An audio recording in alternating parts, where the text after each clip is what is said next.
Meet the Lees. The Lees heard that the Government of Canada wants to help first-time home buyers with a tax credit, and they're excited to learn more. They've just purchased their first home, and they can use some tax savings. So how does it work? The first-time home buyer's tax credit is a non-refundable tax credit that you can claim if you bought a qualifying home. A non-refundable tax credit reduces the federal income tax that the Lees have to pay. However, if the total of their non-refundable tax credits is more than their federal income tax payable, the Lees won't receive a refund for the difference. So how do the Lees save this tax money? The tax credit is based on $5,000. For 2011, their credit is 15%, the lowest personal income tax rate, times $5,000. We'll spare the Lees the math. The credit is $750. Maybe enough savings to hire student painters or buy that reclining chair they've been eyeing. But what's a qualifying home? The home has to be in Canada and can be new or already built.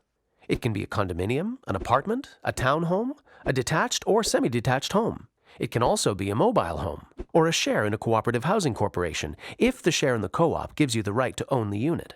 And the home must be registered in Dave and/or Kim's name. Either Dave or Kim or both can make the claim, since the buyer and the buyer's spouse or common-law partner qualify.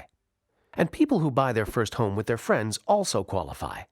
No matter what, the combined total amount claimed can't be more than $5,000.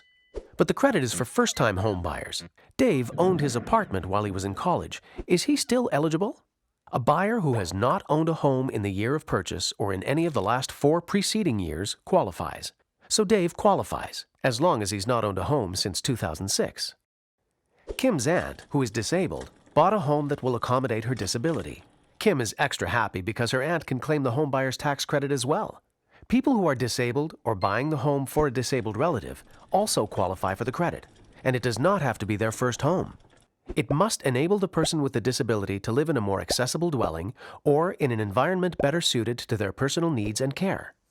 Dave and Kim are so excited to be saving money on their income tax. All they need to do is fill in the amount on line 369 of their income tax return, and voila!